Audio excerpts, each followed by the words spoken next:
اللہ و ملائکتہ یصلون علی النبی یا ایھا الذین آمنوا صلوا علیہ وسلموا تسلیما۔ سب مل کے پڑھ لیں۔ بلغ العلا بکمالہ کشف الضر بجمالہ حسن صلوا علیہ وآلہ وبارک وسلم وصلی علیہ۔ اللہ رب العزت کا احسان ہے کہ اس نے ہم سب کو مسلمان گھرانے میں پیدا کیا۔ اس کے بعد اللہ کا جو سب سے بڑا احسان ہم پر ہے وہ یہ ہے کہ اس نے ہمیں نبی کریم صلی اللہ علیہ وآلہ وسلم کا امتی بنایا۔ یہ ایسی فضیلت ہے کہ اللہ کے 12 نبی ایسے گزرے ہیں جو نبی ہونے کے باوجود یہ دعا مانگا کرتے تھے، اللہ ہم تیرے نبی ہیں لیکن حسرت تمنا خواہش یہ ہے کہ کاش تیرے محبوب کے امتی ہوتے۔ نبی یہ دعائیں مانگتے رہے کہ کاش ہم تیرے آخری نبی تیرے محبوب کے امتی ہوتے، اور ہمیں یہ شرف بن مانگے ملا ہے۔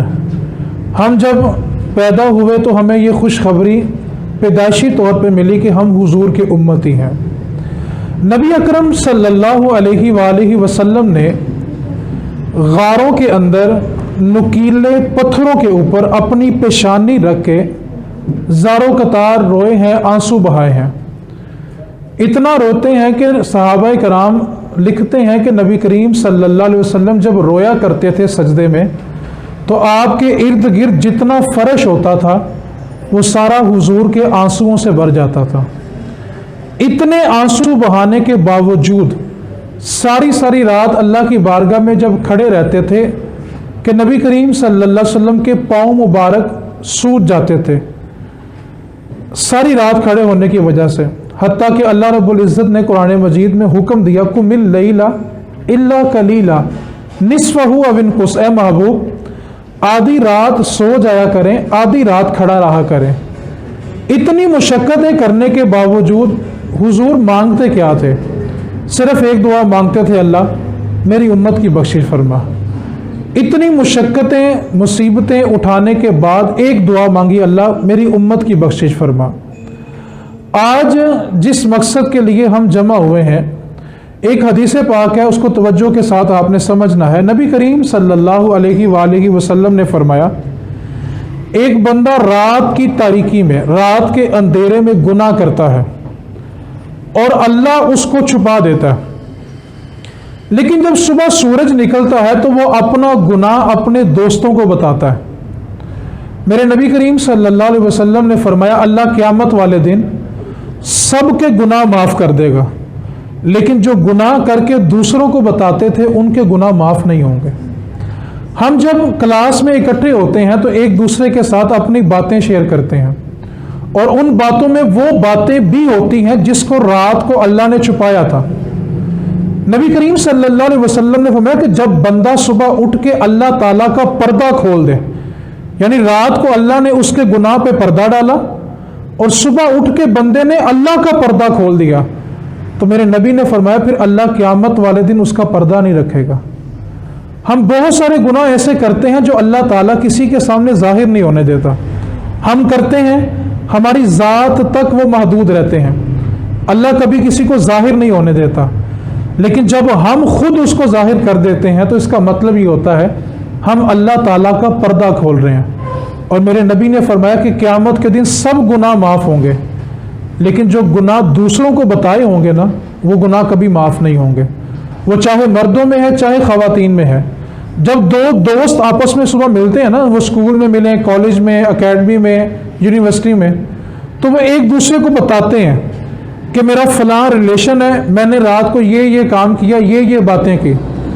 جو کام اس نے رات کے اندھیرے میں کیا تھا نا اس کا دعا صرف اللہ تھا، اور قیامت کے دن اللہ چاہتا تو اس کو بغیر حساب کے اس کا گناہ معاف کر دیتا، لیکن وہ زندگی میں اپنے گناہ پہ اپنے دوست کو گواہ بنا رہا ہے۔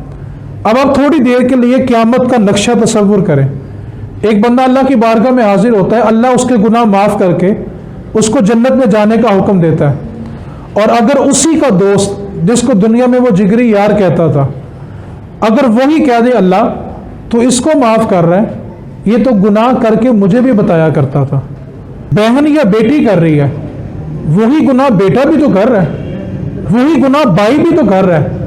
لیکن کبھی کسی بہن نے غیرت کے نام پہ بھائی قتل نہیں کیا، کسی بہن نے غیرت کے نام پہ باپ قتل نہیں کیا.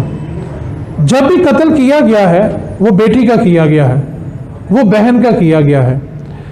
ہم تھوڑی دیر کے لیے اگر اسلام کو سمجھنے کی کوشش کریں، ایک جملہ اپنے ذہن میں پہلے بٹھائیں. اسلام میں تنگ نظری نہیں ہے، اور جو تنگ نظر ہوتا ہے وہ دیندار نہیں ہوتا. اللہ تعالیٰ قرآن مجید میں واضح طور پہ ایک حکم دے رہا، فَانْكِحُوا مَا طَابَ لَكُم مِّنَ النِّسَاءِ مَثْنَىٰ وَثُلَاثَ وَرُبَاعَ، کہ تم پسند کی شادی کرو، یہ دین کا حکم ہے. لیکن ہمارے معاشرے نے اس کو بڑا غلط رنگ دیا. ہم اپنی پسند کی شادی کرنے کے لیے ماں باپ کی عزت کو قدموں کے نیچے رول دیتے ہیں. ہم کیا سمجھتے ہیں کہ یہ کرسیوں پہ ہم بیٹھے ہوئے ہیں؟ نہیں، بہنوں کے ساتھ ان کی کرسیوں پہ ان کے ماں باپ کی عزت بیٹھی ہوئی ہے، ان کے ماں باپ کی توقعات بیٹھی ہوئی ہیں. آپ کبھی تھوڑی دیر کے لیے کریں کہ باپ آپ کو کس طرح پڑھا رہا ہے.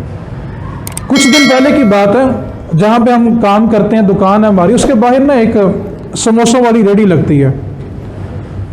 وہاں سے نا ایک مزدور روز گزرتا ہے، کپڑوں پہ اس کے گرد و غبار ہوتا ہے، جسے بندہ مزدوری کر کے آتا ہے نا، تو وہ روز گزرتا ہے.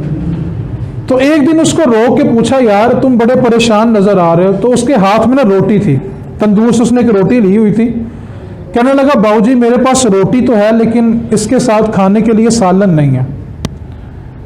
اس کو سالن لے کے دیا تو اس نے ایک جملہ بولا. اس نے کہا، باؤ جی آج تے تسی کھواتا ہے، کل کنے کھوانا ہے. بڑا تکلیف کا جملہ تھا. اس کے بعد اس نے جیب سے 20 روپے کا نوٹ نکالا. کہنے لگا، مجھے نا 2 سموسے دے رہے چھوٹے والے. تو اس کو کہا کہ بھائی تو 20 کا سالن لے کے روٹی کھاتا، تو 20 کے سموسے کھا رہے ہیں. تو اس نے ایک جملہ بولا جو ہم سب کے لیے. اس نے کہا، باؤ جی یہ سموسے میں نے اپنے لیے نہیں لیے، میرے گھر میں نا 2 چھوٹی چھوٹی بیٹی ہیں، میں جا کے خود تو پانی کے ساتھ روٹی کھا لوں گا لیکن بیٹیوں کے لیے 2 سموسے لے کے جا رہا ہوں. ہم کیا سمجھتے ہیں ہمارے باپ ہمیں کیسے پڑھا رہے ہیں؟ آپ کی کرسیوں پہ صرف آپ نہیں بیٹھے، آپ کے باپ کی عزت بیٹھی ہے، آپ کی ماں کی عزت بیٹھی ہوئی ہے، ان کا وقار بیٹھا ہوا ہے، ان کا مستقبل بیٹھا ہے، ان کی توقعات بیٹھی ہوئی ہیں. ہم قدموں کے نیچے ماں باپ کی عزتیں رول کے کیا سمجھتے ہیں ہماری زندگیوں میں سکون ہوگا؟ تو ایسا کبھی بھی نہیں ہوگا. ایک طرف دین پسند کو منع نہیں کرتا، لیکن دوسری طرف دین ماں باپ کی عزتیں رولنے سے منع بھی کرتا ہے. آپ اپنی پسند میں اپنے ماں باپ کو راضی کریں، دین تنگ نظر نہیں ہے. لیکن نوجوان جو لڑکے میری بات سن رہے ہیں تھوڑی توجہ کریں. جو خاتون جس باپ نے اس کو 22 23 25 سال پالا ہے نا، اگر وہ 25 سال بعد اپنے ماں باپ کی نہیں نہ بنی، وہ زندگی میں تمہاری کبھی نہیں بنے گی. جس ماں باپ نے اس کے لیے گرمی سردی صبح و شام حلال حرام سب کچھ برداشت کیا اور بیٹی کو پالا، جو 25 سال بعد ان کی نہیں نہ بنی، وہ آپ کی کبھی نہیں بنے گی. اور دوسری طرف میری بہنیں بھی اس بات کو یاد رکھیں، وہ لڑکا جس کو ماں باپ اپنا مستقبل سمجھتے ہوئے پالتا ہے، اور اگر وہ اپنے باپ کا نہیں نہ بنا، وہ آپ کا کبھی نہیں بنے گا. آپ اگر میری بات سے اتفاق نہ کریں تو آپ جو فیملی کورٹ ہے نا، جس کو ہم سیشن کورٹ کہتے ہیں، آپ وہاں پہ چلے جائیں، 1 مہینے کی طلاق خلا اس کی ریشو نکال کے دیکھ لیں. 90% طلاقیں وہ ہوتی ہیں جو پسند کی شادیاں ہوتی ہیں، صرف 10% وہ طلاقیں ہوتی ہیں جو شادیاں ماں باپ نے کی ہوتی ہیں. 90% ریشو ہمارے پاکستان میں طلاقوں کی ان کی ہے جو اپنی پسند کو ترجیح دیتے ہیں اور ماں باپ کی عزت کو رول دیتے ہیں. ہم سمجھتے ہیں کہ ہم جو کر رہے ہیں، جو ہمارا نفس کہہ رہا ہے، جو ہماری طبیعت کہہ رہی ہے، بس وہی ٹھیک ہے. آپ تھوڑی دیر کے لیے تصور تو کریں یار، ماں باپ نے کتنی مشقتوں کے ساتھ آپ کو پالا. ابھی سردی کا موسم گزرا ہے نا، آپ تھوڑی دیر کے لیے کبھی تصور کریں، بستر اگر گیلا ہو نا تو ماں وہاں خود لیٹ جاتی ہے، اپنے معصوم بچے کو نہیں لٹاتی. کہیں میرے بچے کو ٹھنڈ نہ لگ جائے، سردی نہ لگ جائے، اس کو بخار نہ ہو جائے. اور جب وہی اولاد بڑی ہوتی ہے تو وہ ماں کی پسند کو، باپ کی پسند کو، ماں باپ کی عزت کو قدموں کے نیچے رول دیتی ہے۔ ایک بات کو ذہن میں رکھیں، ماں باپ واحد ایک رشتہ ہے، واحد ایک رشتہ جس کو دعا کے لیے کہنا نہیں پڑتا۔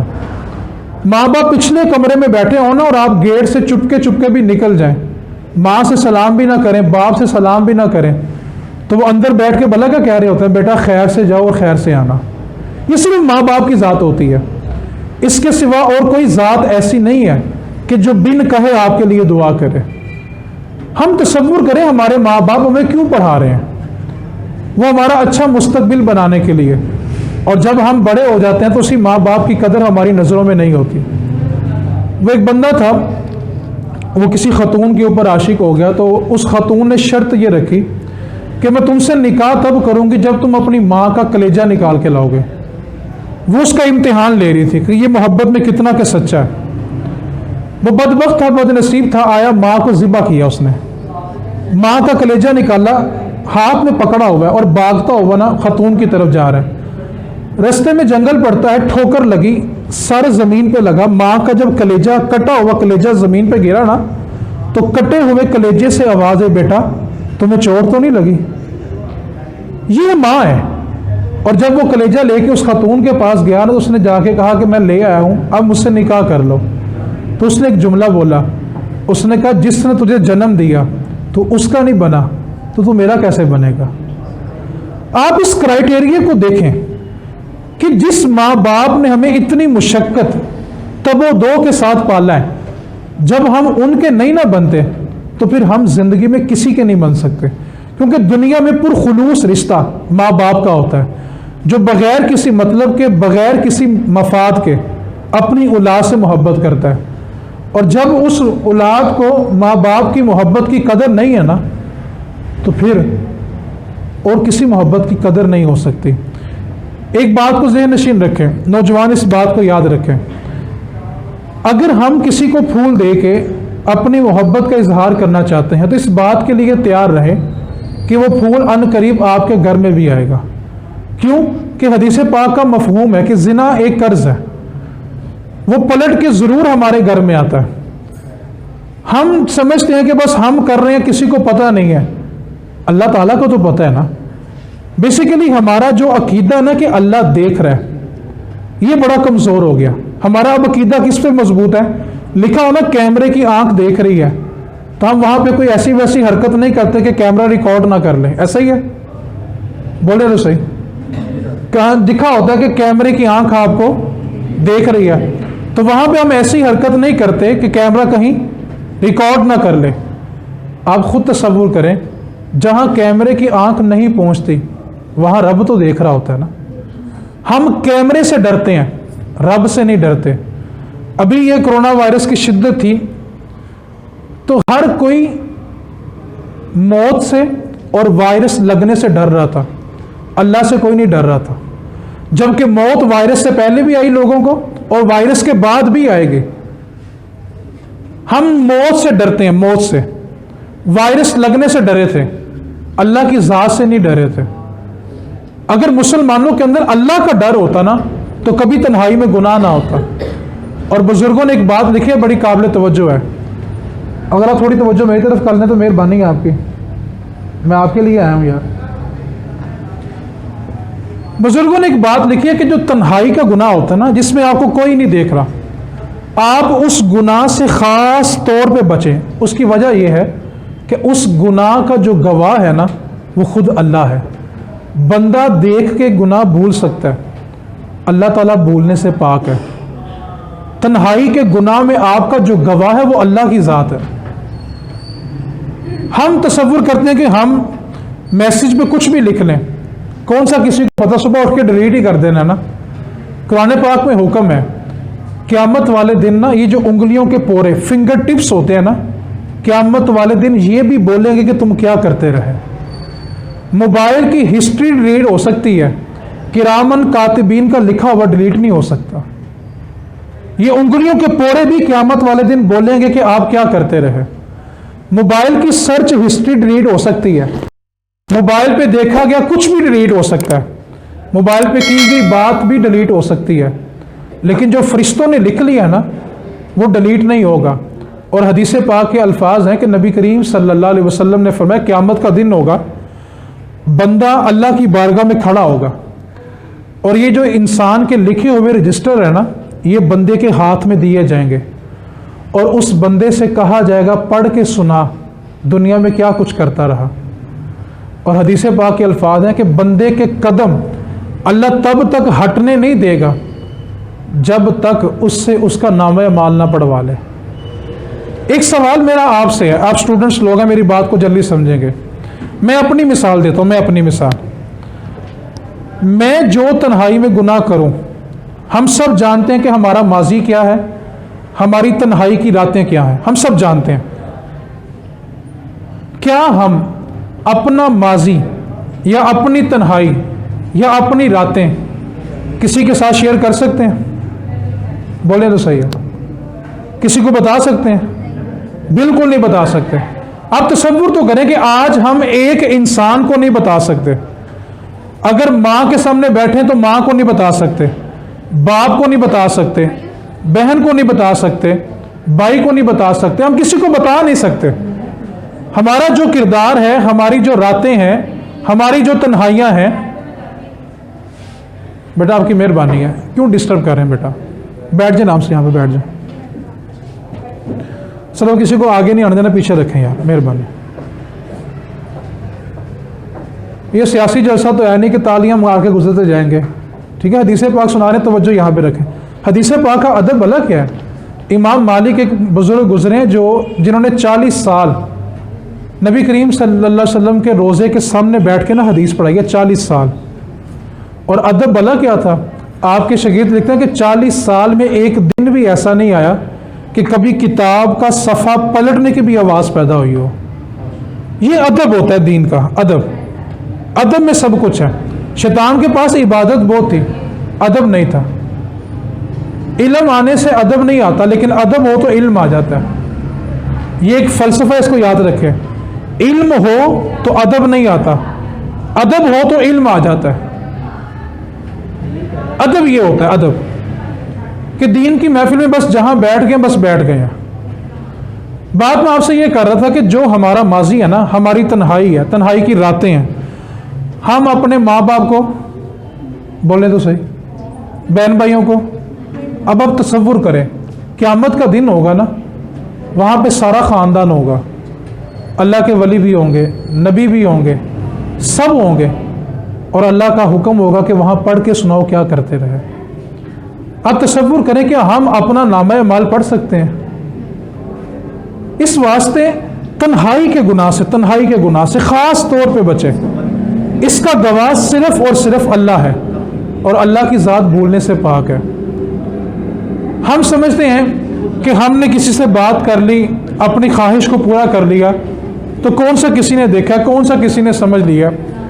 ایک بات کو یاد رکھیں، توجہ کے ساتھ بات سمجھنی ہے آپ نے، توجہ رکھیں گے تو مثال سمجھ آئے گی۔ جو چھوٹا سا بچہ ہوتا ہے نا، بچہ چھوٹا سا، اس کو ڈاکٹر کے پاس لے کے جائے نا، اس کو کھانسی لگ جائے، اس کی چیسٹ پک جائے، ریشہ آنا شروع ہو جائے، یا چھوٹا بچہ تو اکثر وہ دودھ پھینکنا شروع کر دیتا ہے، تو ڈاکٹر نا ایک بات کہتا ہے، وہ ڈاکٹر ماں سے کہتا ہے کہ آپ نے کھانے میں کوئی بد پرہیزی کی ہے جس کی وجہ سے بچہ بیمار ہوا ہے۔ بد پرہیزی کس نے کی؟ بیمار کون ہوا؟ اس فطرت کو سمجھیں۔ عورت کو نا اپنے جہیز سے بڑا پیار ہوتا ہے۔ شوہر کے گھر میں سارے برتن ٹوٹ جائیں اس کو ٹینشن نہیں ہوتی، لیکن جو جہیز ماں باپ سے لائی ہوتی ہے نا، اس کا ایک گلاس بھی ٹوٹ جائے نا تو 3-4 گھنٹے اس کے دماغ کو وہ گلاس سوار رہتا ہے کہ میری ماں نے دیا تھا، میرے باپ نے دیا تھا۔ اب یہاں پہ ایک فلسفہ ہے کہ عورت کو اپنے جہیز سے پیار ہے، جو چیز وہ پیچھے سے لے کے آتی ہے ساتھ، عورت کو اس چیز سے بڑا پیار ہوتا ہے۔ یہی بات کردار پہ بھی ہے۔ جو کردار ہم ماں باپ کے گھر سے لے کے جائیں گے نا، وہ کردار آگے ہماری بیٹیوں میں ضرور آئے گا۔ فطرت اتنی سادہ ہے کہ ماں بد پرہیزی کرے تو بچہ بیمار ہو جاتا ہے۔ اب آپ تصور کریں، ماں اگر کردار اچھا نہ رکھے تو کیا بچہ ٹھیک ہو جائے گا؟ آج ہم ایک سوال کرتے ہیں کہ دیکھیں جی، معاشرے میں نیک لوگ نہیں ملتے، اچھے لوگ نہیں ملتے، اللہ کے ولی نہیں ملتے۔ اصل بات یہ نہیں ہے۔ اصل بات یہ ہے کہ معاشرے میں ولیوں کو پیدا کرنے والی ماؤں کی کمی ہے. اس کی میں ایک سادہ سے مثال دے، توجہ کریں گے تو مثال سمجھ آئے گی. ہم گھر کی جو یہ خواتین ہیں نا، گھر کی خواتین یہ بڑی سمجھدار ہوتی ہیں. اگر گھر میں ایک گندا برتن پڑا ہو نا، جو دھونے والا برتن ہوتا ہے، اور باہر سے اگر دودھ والا دودھ دے کے جائے تو ہم گندے برتن میں دودھ، کیونکہ ہم کہتے ہیں دودھ اللہ کا نور ہے، اس کو گندے برتن میں. اب تصور تو کریں، ہم انسان ہو کے اتنے سمجھدار ہیں کہ گندے برتن میں دودھ نہیں ڈالتے کہ دودھ اللہ کا نور ہے. تو جس ماں کی گود میں اللہ نے ولی بھیجنا ہے وہ گندی گود میں بھیج دے گا. اصل میں المیہ یہ ہے امام حسین کو پیدا کرنے کے لیے نا ماں فاطمہ چاہیے. ماں فاطمہ ہو تو پھر بیٹے حسین ہوتے ہیں. آج کردار، اور مزے کی بات بلا کیا ہے، مرد کو نا عورت کے کردار کی بڑی فکر ہے. رشتہ دیکھنے کے لیے جائیں تو عورت کا کردار پوچھا جاتا ہے، مرد کا کوئی کردار نہیں پوچھتا، جو کہ اس معاشرے کا سب سے بڑا المیہ ہے. مولانا رومی نے ایک مثال لکھی ہے بڑی توجہ کے ساتھ سمجھنے والی ہے. بس میں گفتگو کو سمیٹنے کی طرف جا رہا ہوں. میں بات کر رہا تھا کہ ماں بد پرہیزی کرے تو طبیعت کس کی خراب ہوتی ہے؟ بچے کی.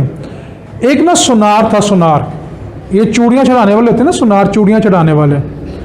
ایک وہ تھا اور وہ بے اولاد تھا، اس کے گھر میں اولاد نہیں تھی. زندگی بیت گئی، وقت گزرتا گیا، ان کے گھر میں اولاد نہیں ہے. تو انہوں نے ایک فیصلہ کیا کہ ہم نا ایک بچہ پالک لے لیتے ہیں، اس کی پرورش کرتے ہیں، چلو بڑھاپے میں ہمارا سہارا ہوگا. انہوں نے ایک بچہ لیا، بڑی محبت، بڑی شفقت کے ساتھ، بڑے پیار کے ساتھ بچے کو پالا، اور بچے نے بھی فرما برداری کی انتہا کر دی. ماں باپ کا ادب تھا کہ کمال تھا. بچہ جوان ہو گیا اور بڑا خوبصورت جوان ہوگا، ماں باپ کا ادب بھی کرتا تھا. سنار ایک دن اپنے گھر سے نکلا، دکان پہ جا کے بیٹھا، اور دکان پہ خاتون آ گئی. اس نے کہا کہ مجھے نا چوڑیاں چڑھانی ہیں، اور اس عورت نے کہا کہ تم خود چڑھا دو. سنار کہتا ہے کہ میں نے جب چوڑیاں چڑھا رہا تھا نا عورت کو، اور اس کا میں نے ہاتھ پکڑا تو میری طبیعت میں خرابی ہوئی، میری سوچ میں خرابی پیدا ہوئی.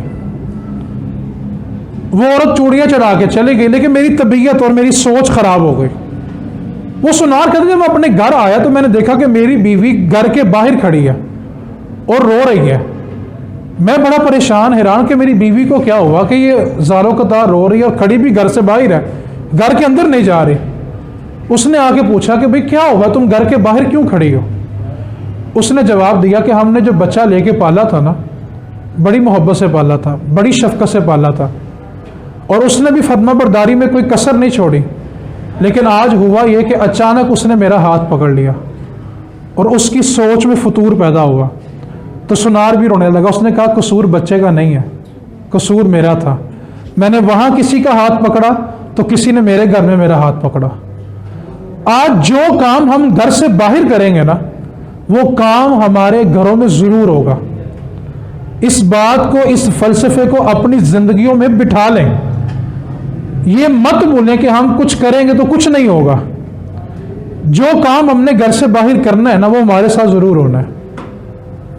نبی کریم صلی اللہ علیہ وسلم کا فرمان ہے کہ ہر دین کی ایک خاص چیز ہوتی ہے، ہر دین کی. اور میرے دین اسلام کی خاص چیز حیا ہے. حیا ہے، حیا. اس کی ایک سادہ سی مثال دیتا ہوں. ابھی کرونا وائرس کی شدت ہے نا، ابھی کم ہو گئی ہے، تو ماسک سب نے لگا لیا وائرس سے بچنے کے لیے. اللہ نے حکم دیا تو ہم نے پردہ نہیں کیا. ہم خود اپنے آپ کو نا ایک ترازو میں رکھیں کہ ہم کس مقام پہ کھڑے ہیں. ڈاکٹر کہتے ہیں نا کہ آپ نے چینی نہیں کھانی، ہم چھوڑ دیں گے.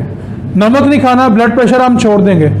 اللہ کے کہنے پہ حرام نہیں چھوڑتے، اور ڈاکٹر کے کہنے پہ حلال بھی چھوڑ دیتے ہیں. ہم اپنے آپ کو خود تولیں کہ ہم کس مقام پہ، ایمان کے کس حصے پہ کھڑے ہیں، ہماری ترجیحات کیا ہیں. بس میں آخری مثال دے کے گفتگو سمیٹوں، اس کے بعد آپ کے سوالات لے لوں گا. ہمارے معاشرے میں نا ایک بہت بڑا المیہ ہے. توجہ کریں گے، آپ کے مطلب کی بات ہے. جب اولادیں 18 سے 20 سال کو کراس کرنے لگتی ہیں نا، 16 اور 25، یہ جو درمیانی عمر ہے نا، 16 سال سے لے کے 25 سال تک، یہ سب سے خطرناک عمر ہے، سب سے زیادہ خطرناک. اس عمر میں بندہ شیطان کا ساتھی بھی بن سکتا ہے اور اللہ کا ولی بھی بن سکتا ہے۔ یہ جو 16 سال سے لے کے 25 سال تک کی عمر ہے نا، یہ خطرناک ہے، اور اگر آنکھوں کا گند نہ ختم ہونا ہو تو وہ 50 سال کی عمر میں بھی نہیں ہوتا۔ داڑھی میں سفید بال آ بھی جائیں، سر پہ سفید بال آ بھی جائیں تو آنکھوں میں حیا نہیں ہوتی۔ کسی بزرگ نے بڑی خوبصورت بات لکھی، اس نے کہا دیواریں اونچی کرنے سے حیا نہیں آتی جب تک آنکھوں میں حیا نہ ہو۔ دیواریں اونچی کرنے سے حیا نہیں آتی جب تک آنکھوں میں حیا موجود نہ ہو۔ یہ جو 16 سال سے لے کے 25 سال کی عمر ہے نا، عمر ہے، یہ سب سے زیادہ خطرناک سٹیج ہے ہماری عمر کی۔ اس عمر میں بچے جو ہیں وہ اپنے ماں باپ کے مخالف ہو جاتے ہیں۔ کیوں مخالف ہوتے ہیں؟ کہ ماں باپ ان کی پسند کو ترجیح نہیں دیتے۔ سب سے پہلے ایک بنیادی نقطہ اپنے ذہن میں رکھیں کہ ماں باپ کبھی اپنے اولاد کا مخالف نہیں ہوتا، اس کا دشمن نہیں ہوتا۔ ماں باپ کبھی اپنی اولاد کے حق میں غلط فیصلہ نہیں کرتا۔ اب آپ نے توجہ کے ساتھ جو میں مثال دینا چاہ رہا ہوں اس کو سمجھنا، بس گفتگو میں نے مکمل کر لی۔ جو میں نے آیت مبارکہ پڑھی تھی کہ فَانْكِحُوا مَا طَابَ لَكُم مِّنَ النِّسَاءِ، تم شادی کرو، نکاح کرو اپنی پسند کی عورتوں سے، 2 3 4 4۔ اب دین کے اندر پسند کی شادی کرنا منع نہیں ہے، پہلے اس کنسپٹ کو آپ سمجھیں، لیکن ماں باپ کی عزت کو رول دینا یہ گناہ ہے۔ آپ کیا کریں؟ اپنے ماں باپ کو اپنی رضا میں راضی کریں۔ اس کے لیے میں آپ کو ایک واقعہ سناتا ہوں۔ حضرت سیدہ فاطمہ زہرا رضی اللہ تعالی عنہا سلام اللہ علیہا، آپ کا جو نکاح کا حکم ہے نا مولا علی سے، وہ حکم اللہ رب العزت نے جبریل امین کے ذریعے بھیجا تھا۔ اللہ نے حکم دیا جبریل کو کہ جا کے میرے محبوب سے کہہ دو کہ اپنی بیٹی کا نکاح علی سے کر دیں۔ اب توجہ کے ساتھ اس میں فلسفہ سمجھنا آپ نے۔ حکم دینے والا کون؟ لانے والے؟ دیا کس کو؟ کسی کے مشورے کی ضرورت تو نہیں تھی۔ حضور اٹھے فوراً اپنے گھر چلے گئے، جا کر فرمایا فاطمہ بیٹا اللہ نے حکم دیا۔ اللہ نے؟ کس نے؟ ہم دعائیں قسمت کی کس سے مانگتے ہیں؟ حکم دینے والا وہ تھا۔ فاطمہ بیٹا اللہ نے حکم دیا ہے کہ میں تیرا نکاح علی سے کر دوں، کیا تیری اجازت ہے؟ یہ دین ہے کہ ماں باپ کو اپنی مرضی مسلط کرنے کی دین نے اجازت نہیں دی، لیکن اولاد کو بھی اجازت نہیں دی کہ وہ ماں باپ کی عزت اپنے قدموں کے نیچے رول کے چلا جائے۔ آپ کیا سمجھتے ہیں کہ ہم گھر چھوڑ کے اگر بھاگ جاتے ہیں، اور جس نے 25 سال آپ کو پالا، محبت دی، شفقت دی، خود دودھ کے اندر جلتا رہا، مالک کی گندی گالیاں کھاتا رہا، مزدوریاں کرتا رہا، یار جو اس باپ کا نہیں نہ بنا وہ کسی کا نہیں بنے گا۔ باپ سے بڑھ کے محبت کون دے سکتا ہے؟ ہم کو کیا پتا ہو کہ ہمارا باپ باہر مالک سے کتنی گندی گالیاں سنتا ہے۔ مالک چھوٹی عمر کا ہوتا ہے، باپ کے چہرے پہ سفید داڑھی ہوتی ہے، سر میں سفید بال ہوتے ہیں، اور چھوٹی عمر کا مالک گھومنے والی کرسی پہ بیٹھ کے نا اس بابے کو گالیاں نکال رہا۔ جانتے ہو بابا کون ہوتا ہے؟ وہ آپ کا اور میرا باپ ہوتا ہے۔ ہم اس کی عزت قدموں کے نیچے رول کے چلے جاتے ہیں اور تصور کرتے ہیں کہ ہماری زندگی میں سکون ہو جائے گا۔ آپ کی کرسیوں پہ صرف آپ نہیں بیٹھے، آپ کے ماں باپ کی عزتیں بیٹھی ہوئی ہیں۔ ایک لڑکی نے میٹرک کیا تو اس نے اپنے باپ سے کہا کہ میں پڑھنے کے لیے شہر سے باہر جانا چاہتی ہوں اعلیٰ تعلیم حاصل کرنے کے لیے۔ تو اس کے باپ نے نا ایک جملے کے اندر اپنی بیٹی کی تربیت کر دی۔ ایک جملے کے اندر اس نے کہا بیٹا جہاں مرضی جاؤ پڑھنے، جتنا مرضی پڑھو، لیکن ایک بات کا خیال کرنا کہ تیرا باپ محلے کی مسجد میں نماز پڑھتا رہے، تیرے باپ کو معاشرے میں کہیں منہ نہ چھپانا پڑے، اپنے باپ کی بس اتنی عزت کا خیال کرنا۔ ہم تھوڑا تصور تو کریں کہ ہم وہی بیٹیاں تھیں جب حضور نہیں تھے تو سگا باپ اٹھاتا تھا جا کے گڑھے میں، کنویں میں، قبروں میں گاڑ آتا تھا۔ یہ وہی تھا نا معاشرہ جب حضور نہیں تھے، سگا باپ ہوتا تھا، بیٹی کی سانسیں چل رہی ہوتی تھیں لیکن کنویں میں، گڑھے میں، قبروں میں گاڑ آتا تھا۔ آج باپ وہی ہے، بیٹی صرف ایک گھر سے دوسرے گھر رخصت ہو کے جاتی ہے، صرف ایک گھر بدلتی ہے اور باپ رو رو کے نا ہچکیوں پہ آ جاتا ہے۔ آخر باپ کے دل میں یہ محبت کس نے رکھی ہے؟ ہم کیوں اپنے ماں باپ کی محبتیں بھول جاتے ہیں؟ ماں رات کے وقت اپنا دوپٹہ اتار کے نا بیٹوں کے اور بیٹیوں کے قدموں پہ رکھتی ہے. جب سارے بچے سو جاتے ہیں نا تو ماں اپنے سر کی چادر لا کے نا بچوں کے قدموں پہ رکھ دیتی ہے کہ بچوں میری عزت کا خیال کرنا. لیکن بچوں کو سمجھ نہیں آتی. وہ بچے کیوں بھول جاتے ہیں کہ ماں باپ کو دیے ہوئے آنسو کبھی ہماری زندگی میں سکون نہیں ہونے دیں گے. دین آپ کو حق دیتا ہے لیکن ماں باپ کی عزت رول کے نہیں، ان کی رضا میں راضی ہو کے. آپ اپنے رضا میں ان کو راضی کریں، جب تک وہ نہ مانے ان کو راضی کریں. دین آپ کو اجازت دیتا ہے لیکن ماں باپ کے خلاف چل کے آپ کو زندگی میں کبھی سکون نہیں ملے گا. ایک میاں بیوی گھر سے کسی تقریب کے لیے نکلے تو ساتھ میں چھوٹا سا بچہ تھا ان کا. تو بہو نے اپنی ساس سے کہا، اپنے شوہر کی ماں سے، کہ ماں جی ہم نا فلاں دعوت کے لیے جا رہے ہیں تو گھر کے قریب ایک دربار ہے، آپ رات کا کھانا نا دربار سے کھا لیجیے گا. اب جب بہو اپنی ساس کو یہ بات کہہ رہی تھی نا، شوہر بھی موجود تھا، بیٹا بھی موجود تھا. اب چھوٹا بچہ بیٹا اس عورت کا یہ بات سن رہا تھا کہ میری ماں پاپا کی امی سے کہہ رہی ہے کہ ہم دعوت پہ جا رہے ہیں، رات کا کھانا جو قریب دربار ہے نا وہاں سے کھا لینا. اب انہوں نے سفر شروع کیا. میاں بیوی اگلی سیٹ پہ بیٹھے ہیں، بیٹا ان کی نا پچھلی سیٹ پہ بیٹھا ہوا ہے اور بڑا خاموشی کے ساتھ بیٹھا ہوا ہے. تو ماں نے اپنے بیٹے سے کہا، بیٹا تم کیا سوچ رہے ہو، انجوائے نہیں کر رہے، باتیں نہیں کر رہے، ہم سے باتیں کرو، سفر اچھا گزرے گا. تو اس نے کہا، ماما میں یہ سوچ رہا ہوں کہ جب میں بڑا ہو جاؤں گا، میری بھی شادی ہو جائے گی، تو میں جو اپنا گھر ہے نا وہ کسی دربار کے قریب بناؤں گا. تو ماں نے چیخ کے کہا کہ تم دربار کے قریب گھر کیوں بناؤ گے؟ اس نے کہا، ماما کل کو جب مجھے کسی دعوت پہ جانا ہوگا آپ کو بھوکا تو نہیں نا چھوڑ کے جاؤں گا. ماں باپ کی نافرمانی کی کتاب ہم لکھ رہے ہیں اور پڑھ کے ہمیں ہمارے بچے سنائیں گے کہ تم نے اپنے ماں باپ کے ساتھ کیا کیا تھا. یہ ایک فطرتی عمل ہے. ایک ہوتی ہے فطرت، ایک ہوتی ہے شریعت. شریعت یہ کہ آپ نے گناہ کیا، اللہ سے معافی مانگی، اللہ نے معاف کر دیا، یہ شریعت ہے. فطرت یہ ہے جو آپ کرو گے آپ کے ساتھ کیا جائے گا.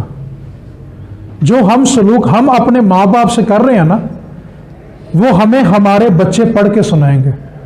اس واسطے اپنے ماں باپ کو اپنی رضا میں راضی کرنا سیکھیں. عورت جو چیز جہیز سے لائے گی نا، اس بات کو یاد رکھیں، وہ چاہے کچھ بھی ہو وہ اپنی نسلوں کو ضرور دے گے. اس واسطے آج کی گفتگو کا خلاصہ ایک بات یاد رکھیں بس، دین آپ کو اجازت دیتا ہے، دین تنگ نظر نہیں ہے، لیکن ماں باپ کی عزت رولنا اس کی آپ کو دین اجازت نہیں دیتا. اور دوسری بات، ماں باپ کے آنسو آپ کی زندگی میں کبھی سکون نہیں آنے دیں گے. صحابی تھے رسول اللہ کے صحابی تھے، آخری وقت ہے اور زبان پہ کلمہ جاری نہیں ہو رہا. تو رسول اللہ نے پوچھا، بھائی اس کی ماں کہاں ہے؟ ماں کو بلایا گیا، کہا اس کو کیا ہوا، اس کی زبان پہ کلمہ جاری نہیں ہو رہا. تو ماں نے کہا، یہ میرا بڑا نافرمان تھا، میں تو معاف نہیں کروں گی. تو رسول اللہ نے فرمایا کہ آگ جلاؤ، اس کو جلا دو. تو ماں نے تڑپ کے کہا کہ یا رسول اللہ میں نے اپنے بیٹے کو معاف کیا. ماں نے معاف کیا تو پھر بیٹے کی زبان پہ نہ کلمہ جاری ہوا تھا. احساس کریں اپنے ماں باپ کو اذیت نہ دیں. خدا کی قسم آپ نہیں جانتے کہ آپ کا باپ آپ کو کیسے پال رہا ہے. آپ کو نہیں پتا کہ آپ کے فیس کے پیسے، آپ کے اخراجات آپ کا باپ کیسے اٹھاتا ہے. اور جب وہ بوڑھا ہو جائے اور اس کی آنکھوں میں اگر آپ کی وجہ سے آنسو ہیں نا تو آپ کی زندگی میں کبھی سکون نہیں ہو سکتا. آپ اپنی خواہش کی تکمیل تو کر سکتے ہیں لیکن سکون حاصل نہیں کر سکتے. اس واسطے اپنے ماں باپ کی عزت کا خیال کیا کریں. جب اکیڈمی میں آ کے یہ بہنیں اپنی سیٹ پہ بیٹھا کریں نا تو یہ سوچ کے بیٹھا کریں، صرف میں نہیں بیٹھی، میرے ساتھ میرے ماں باپ کی عزت بیٹھی ہے، میرے باپ کا وقار بیٹھا ہے. جس کی بیٹی سر جھکا کے چلتی ہے نا اس کا باپ سر اٹھا کے چلتا ہے، اور جس کی بیٹی سر اٹھا کے چلتی ہے نا اس کا باپ سر جھکا کے چلتا ہے. یہ فیصلہ آپ لوگوں کے ہاتھ میں ہے کہ آپ نے اپنے باپ کا سر اٹھانا ہے کہ جھکانا ہے. اس لیے اللہ نے ہمیں ایسا دین دیا ہے جس میں ہر دن میں محبت ہے، کوئی خاص تہوار نہیں ہے۔ ہم ایک دن مدر ڈے بنا کے، فادر ڈے بنا کے فارغ ہو جاتے ہیں، جبکہ دین کہتا ہے تم ایک مرتبہ اپنے ماں باپ کو محبت سے دیکھو، اللہ تمہیں ایک مقبول حج کا ثواب دے گا۔ بندہ 15 لاکھ روپے خرچ کر کے حج کر کے آتا، پھر بھی گارنٹی نہیں ہے کہ قبول ہوا ہے کہ نہیں ہوا۔ طواف کیا، صفا مروہ کیا، دوڑ لگائی، ٹنڈ کروائی، قربانی کی، سفر کیا، پیسہ خرچ کیا، لیکن کسی کو گارنٹی نہیں ہے کہ قبول ہوا ہے۔ اور ماں باپ کو محبت سے دیکھو تو گارنٹی ہے کہ قبول ہو گیا۔ اس واسطے اپنے ماں باپ کی عزت کا خیال کریں۔ بس آپ سر جھکا کے چلیں گے تو باپ سر اٹھا کر چلے گا، اور اگر آپ نے سر اٹھا دیا تو باپ کا سر ہمیشہ کے لیے جھک جائے گا۔ اللہ کریم کی بارگاہ میں دعا ہے اللہ تعالی ہم سب کو صحیح معنوں میں دین سمجھ کر عمل کی توفیق عطا فرمائے۔